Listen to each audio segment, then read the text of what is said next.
We've got what I believe will be a really fun and exciting Duke basketball team in the 2024-2025 season. But just how good are the Blue Devils? What other boxes do they need to check off if Duke wants to be successful in getting further than the Elite Eight like they did this past season? We answer that question with Isaac Trotter from 247 Sports coming up on today's episode of Locked On Blue Devils. Hi, everybody. Dick Vitale. Hey, make sure you listen, man, to Locked On Blue Devils with J.J. Jackson. He's awesome, baby. You are Locked On Blue Devils, your daily podcast on the Duke Blue Devils, part of the Locked On Podcast Network, your team every day.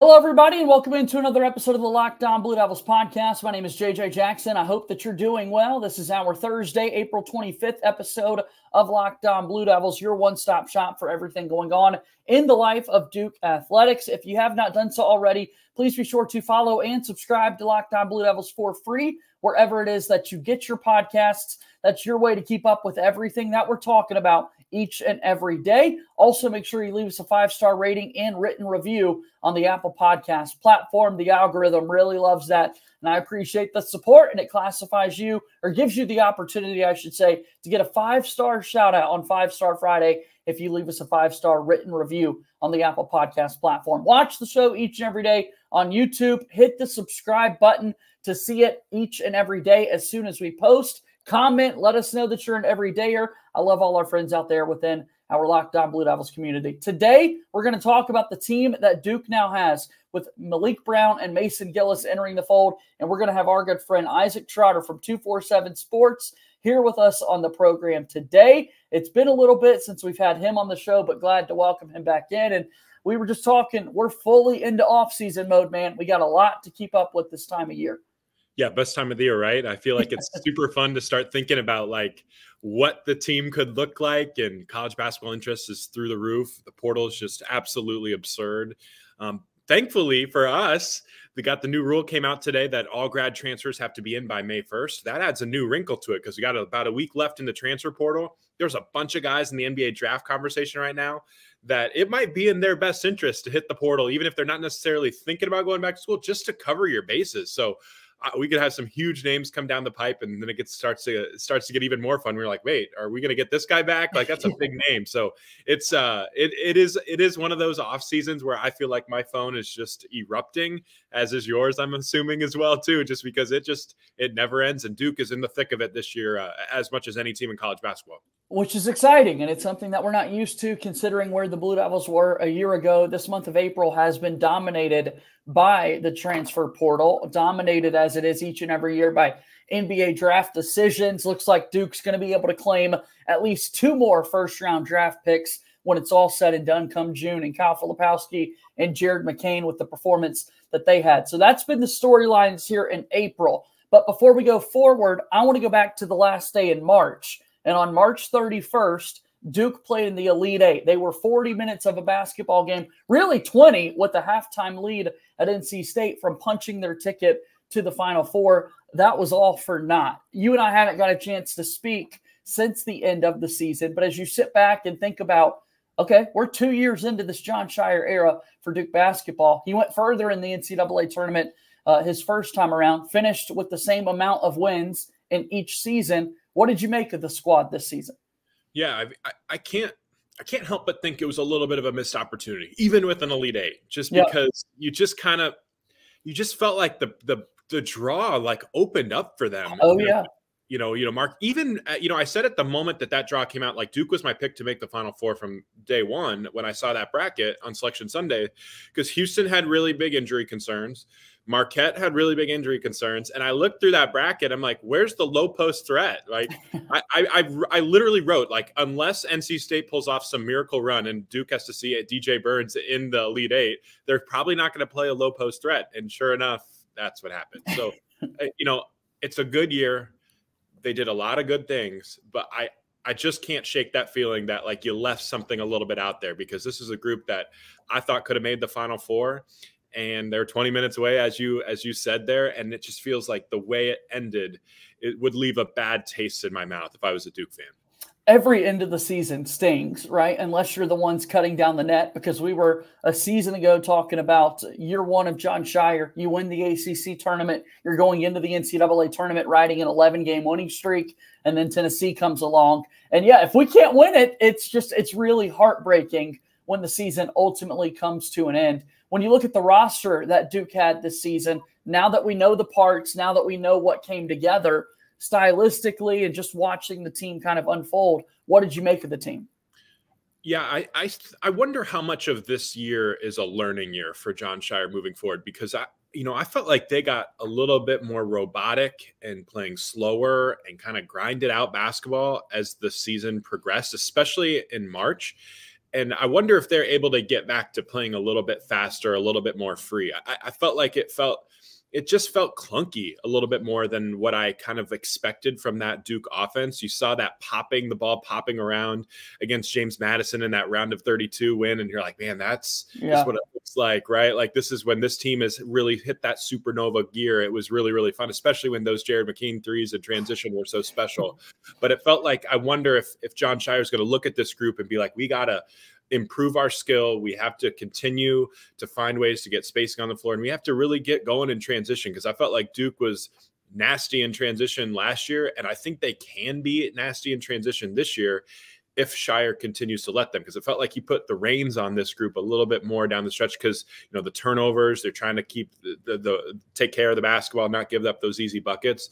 So it's the thing is like, Jon Scheyer is such a young coach. Like, he's going to learn, he's going to get better. I think we're banking on that too. And I wonder how much of those like little learning habits from this season we'll see moving forward into next year. Because I thought he did a good job with this group. I think he would tell you that there are avenues for him to get better. And I think we'll see that in year 3. That's the mark of a good coach, right? Always thinking of ways that could have been better, even in 1-point wins. We take them over the loss, but there's always room for improvement, and certainly something I think Duke is going to be thinking about a lot this offseason. All right, so guys are coming back, a few of them. Freshman class coming in. The transfer portal is off and pushing. We've got to talk about this Duke roster and what it looks like, and Isaac, we'll do that after we take our first time out here on this episode of Locked On Blue Devils.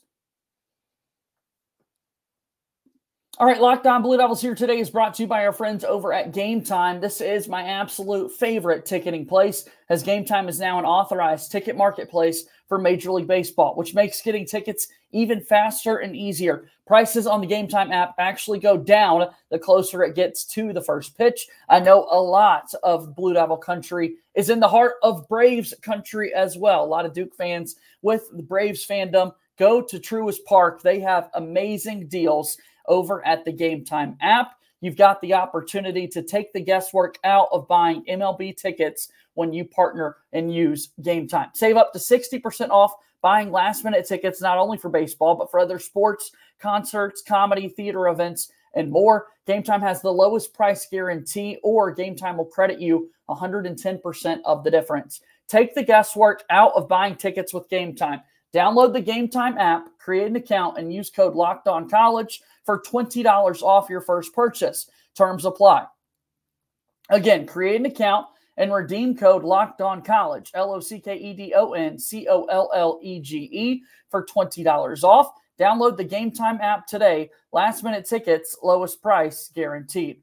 Got to tell you also about our friends over at Monopoly Go. This is absolutely blowing up the world, and we want to tell you a little bit more about it. I've got such a competitive side, and the competitive side in me is a big fan of Monopoly Go. I'm sure you've heard of it by now. It's been downloaded by over 150 million times. A great twist on the Monopoly game where you play on not one, but hundreds of Monopoly boards in crazy locations, building up amazing cities that bring you big money. It's not just the competitive side of me that loves it as well. You could team up with friends and people all around the world in time tournaments to earn huge rewards. Trust me on this. Get in the game and join your friends. Download Monopoly Go now for free on the App Store or on Google Play. Monopoly Go is a proud sponsor of Locked On Blue Devils.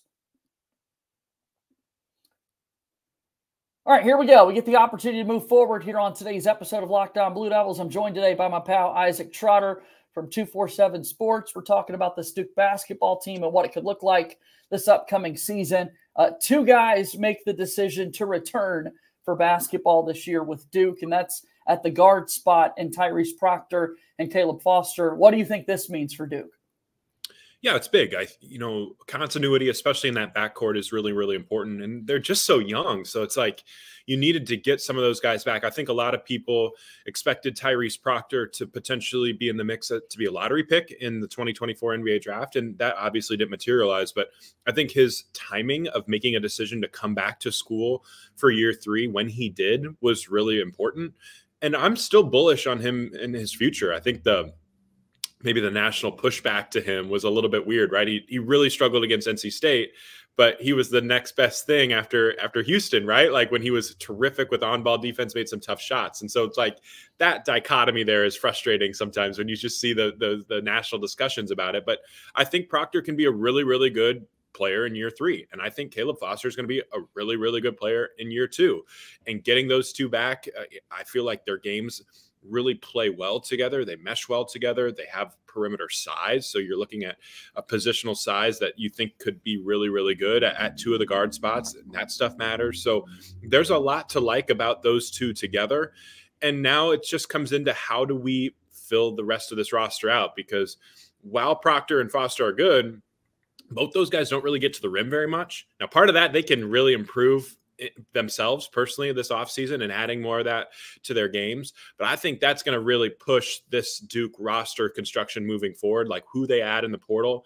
I think another guard is definitely a priority, and a guard that can really get downhill and put pressure on the rim, because I think Proctor had just 45 shots at the rim last year. I think Foster was just 36.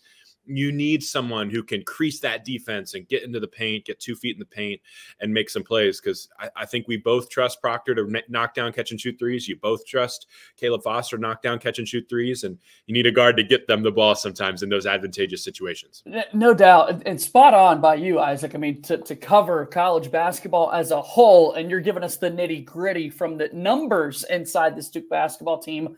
Unbelievable. A similar conversation that we had last week with Brendan Marks of The Athletic, who pointed out to me Tyrese Proctor did not attempt a single transition this entire season when you kind of look at the analytics. And what I had noticed, in 300 more minutes out on the floor than Foster because of his injury at the end of the season, Proctor only attempted 1 more free throw. The passing is great. The ball handling has been awesome. Taking care of the basketball and defending on the other end, just finding ways to be more aggressive and getting to the rim offensively is really going to do a whole lot for the Duke basketball team. Because, look, a year ago, we're talking about this guy's coming back. Woj broke the news that he's returning for another year. And in the story a year ago, he's talking about this is a projected lottery pick in the 2024 draft. So the talent is there. I'm just really excited to see it be put all together by Tyrese Proctor. And he's only 20. So you're just 20. So like, again, reclass too. So he could theoretically easily just be entering his sophomore year of college. So there's just so many nuances to it. And I am going to operate under the impression that Tyrese Proctor knows what his issues are and knows that he can get better. And I thought we saw, honestly, some pretty good jump from year 1 to year 2 from him. Now you have to refine that and take that to the next level. And, if he's 21 next year, by the time the NBA draft rolls around, he's still going to be a very high draft pick. And so him coming back makes a lot of sense. Now, I don't know how you feel about this, but like I kind of felt personally, and I had no intel on this, but Jeremy Roach versus Caleb Foster was a very interesting conversation to me, because I don't think there was room for both of those guys in this Duke backcourt to necessarily have the role that they necessarily wanted. So I wasn't that shocked that Jeremy Roach entered the transfer portal, because I think Foster is really bookmarked for a huge, huge role. And there just wasn't room at the end for Proctor to get the minutes that he wants, and Foster to get the minutes in the role he wants, and Roach to get the minutes in the role he wants. I think Duke would have loved to have all 3 back, but personally wise, I just didn't see that meshing. And it's just not realistic, as we're talking about here in 2024, 2025, right? And the minutes distribution is what everybody's talking about. And you see these top line transfers out there, and it'd be a great fit on your team because they're the best player, and we'll figure it out once we get there. But the reality is there's only so many minutes to go around. There's only one basketball on the floor. Like only one guy scoring the points on a particular possession. And so you all got to kind of make it fit. So with those 3 scholarships that Duke still has remaining. That's another conversation. But before we get there, within the last few days, 2 new Blue Devils have joined the forces, and we're not talking about 5-star high school players that were just featured in the McDonald's All-American game like we're used to talking about with Duke, right? They landed commitments of other varieties, and that's Maliq Brown and Mason Gillis. What did you think of these moves? And honestly, you're going to know better than we do. Who are these guys? What are they going to bring to the table for Duke? Yeah, let's talk personnel. Let's go with that first before we get kind of into what it means for this roster. So Maliq Brown, 6'8", 220, sophomore out of Syracuse. So he's got 2 more years of eligibility left. The big part of his game that a lot of people really liked is they started playing him as a small ball 5. You know, again, he's only 6'8", but he was playing the 5. So when he played Duke, he's guard and flip and all of those different guys. But he shot over 74% at the rim last year. He could finish with his right hand. He could finish with his left hand. You saw him in the pick and roll game. He's able to really make nice little passes out of it. Rebounding wise, he was great. One of my favorite stat lines this year. Now, granted, everybody put up video game numbers against Louisville, but he had an 11 point, 9 rebound, 5 assists, 6 block, 5 steal game. Like, can you fit all that? Like, there's a lot going on there. So he's just a good ball player. And so you need guys like that in this rotation. And I really like him as a player. I think it also fits just with what they needed to do of getting a little bit older and adding some more experience because he played a lot of minutes last year in the ACC. He won't be scared. All right, let's look at Mason Gillis. Interesting guy here because he does a few things really well. He's 6'6". He's about 215. He's strong. He's physical. He definitely works out. You can tell he is real good friends in the weight room, right? But his game is basically just catch and shoot threes. He shot 125 threes last year. 122 of them were catch and shoots. So like he's not putting it on the ground. He's not like breaking defenses down to hit step back threes. Like his game is if you find an opening, I'm catching it, I'm shooting it. Now he shot over 46% on those catch and shoot threes. So he's a big time shot maker there. He's a great offensive rebounder, and he's a very, very solid defender. Just really able to guard multiple positions. I wouldn't say he's like the most fleet of foot. He's not going to, think of the lead guards in the ACC next year. He's not taking RJ Davis one-on-one and shutting him down. But I think you could see him sliding at the 4, maybe at the 3, and playing a lot of different roles and guarding multiple different guys. Just a plug-and-play role player who knows how to play games. Now, the question with him is what's life like for Mason Gillis when he doesn't have to play with Zach Edey, because Zach Edey created all of those open catch and shoot threes for him. And so I'm curious to see how that fit goes. And I think we'll find out more. Like we talk about like that guard that can get downhill and really crease the defense, right? I think Proctor and Foster are going to benefit from that, but so will Gillis. And so that's where I feel like the rest of the additions could really round out this group. But big picture wise, Duke needed to get older and they needed to get experienced guys with positional size who can fit different needs for them. And I think both Gillis and Brown check off a ton of those boxes. So what's next? Let's answer that question, and we'll kind of wrap up our conversation here today with Isaac Trotter after we take our last time out here on today's episode of Locked On Blue Devils. Locked On Blue Devils here today, brought to you by FanDuel, America's #1 sportsbook. It is absolutely the best time of the year. Playoff time in the NBA and NHL. Baseball's in full swing, and FanDuel is your place to bet on every single game. Right now, new customers get $150 in bonus bets guaranteed. That's $150 win or lose. Bet on everything from slap shots to home runs to slam dunks, all on an app that is safe, secure, and easy to use. What is it that you're waiting for? Visit FanDuel.com/lockedon and make your first bet an automatic win. FanDuel is America's #1 sportsbook and a proud sponsor of Locked On Blue Devils. All right, we're set to wrap up here in just a moment with our pal Isaac Trotter from 24/7 Sports. Always appreciative of his time here with us. You mentioned it. You've got notifications going off at all hours right now with players entering the transfer portal. Your long-form storytelling is amazing. Excited to think about Cooper Flagg coming into the fold, and we know some work that you've done profiling him in the past previously. Tell us a little bit more about other things you might be working on in the days and weeks to come, Isaac. team needs is kind of the new one right now. Just like what each team is really looking at as the portal just erupts with, I think we've just had so many commitments here lately. So those boards throughout the process are really changing. So that's the main one I'm working on right now. We have a bunch of transfer portal notebooks, latest intel on top available guys, which direction people are going. And obviously Duke is a huge piece of that because they have 3 open scholarships. And so I would expect them to add at least 2. We'll see if they go for the full 13 or if they leave 1 scholarship open for maybe a mid-year acquisition. So we'll see how that goes. But Duke is going to be, the pulse of this program. It really kind of depends on the last couple spots that they add here. And there's great names to be available. And again, like I talked about earlier, there could be some big names coming down the chute in the next 7 to 8 days before that May 1st deadline. Yeah, we got to stay tuned because names might not even be in there that you're expecting to see. So with that being said, you look at Duke with those 3 scholarships left. We talked about that guard position a little bit earlier. People might notice a lack of ball handlers. I think Cooper Flagg's going to have the ball in his hands a good bit. I think somebody like Isaiah Evans even can be a little bit of an initiator for this Duke team from time to time, but still a need for a guard. Are there any names out there that Duke should be thinking of? And just how big would it be to get another ball handler or just another kind of guard to complement this team already? Yeah, the one name that I've heard a little bit is Dallin Hall out of BYU, the transfer there. He's had some interest in Duke. Now, a lot of people think that, if he wants to go to Kentucky to join Mark Pope, that could theoretically be a decent fit for him. But he was another one that shot really well from downtown last year, but he also got into the teeth of the defense there. So you could see him being pretty bought in on that type of role, I think, with what Duke has. So he's an early name, I think, to watch from the guard market. But honestly, it's been a little bit quiet on that front, I think, as they're trying to see like what some of these names go through. Kobe Brea is obviously a really, really huge name, but everybody wants him. He is one of the best shooters in the country, shot over 50% from 3 on well over 200 attempts. So I think if Duke could get him, that's a plug and play, no doubt starter. And I'd say for Brea, pretty good for him to put all the blue bloods in a list that was released earlier this week with UNC, Kentucky, Kansas, Duke, everybody kind of after this guy.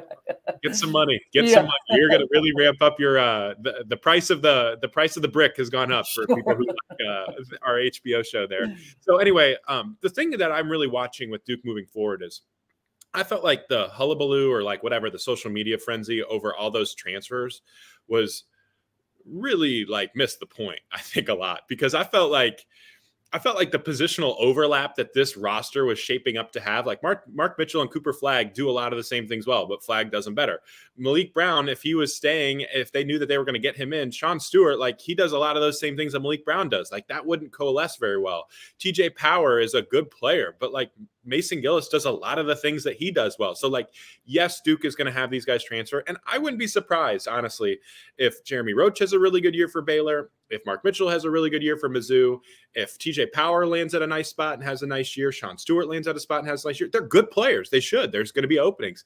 But the fit with Duke is so important. And so positional overlap, trying to find guys with different strengths than what your roster already has so you can build the well-rounded, supernova type of like war chest that you have.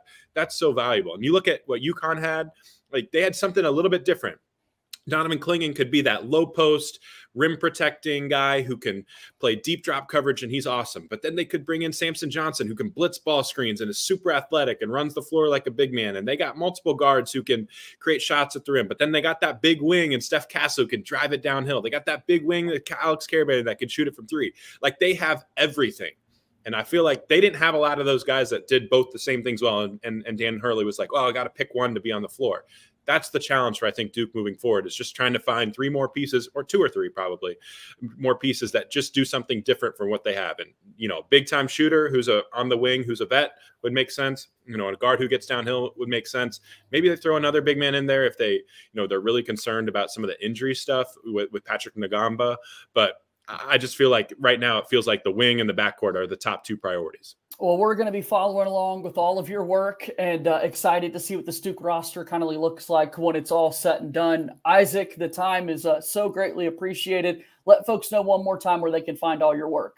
Yeah, you can follow me on Twitter at Isaac_Trotter. I'm still mad at the person who stole my first underscore. And then my stuff is going on 247sports.com, a little bit on CBSsports.com too. So that's the easiest spots to find me. Big day for all the Trotters out there. I mean, it's the NFL draft a little bit later tonight. Jeremiah Trotter Jr. likely to be a first-round pick, and we've got Isaac Trotter here on the podcast today. Thanks for being here, man. Thanks for having me. All right. We'll be back tomorrow on the program to talk more about this Duke basketball team, more roster fits, and that sort of thing. That's Isaac Trotter from 247 Sports joining us here on today's show. That'll do it. As always, go Duke. I'll talk to you tomorrow. My name is JJ Jackson. Thank you and good day.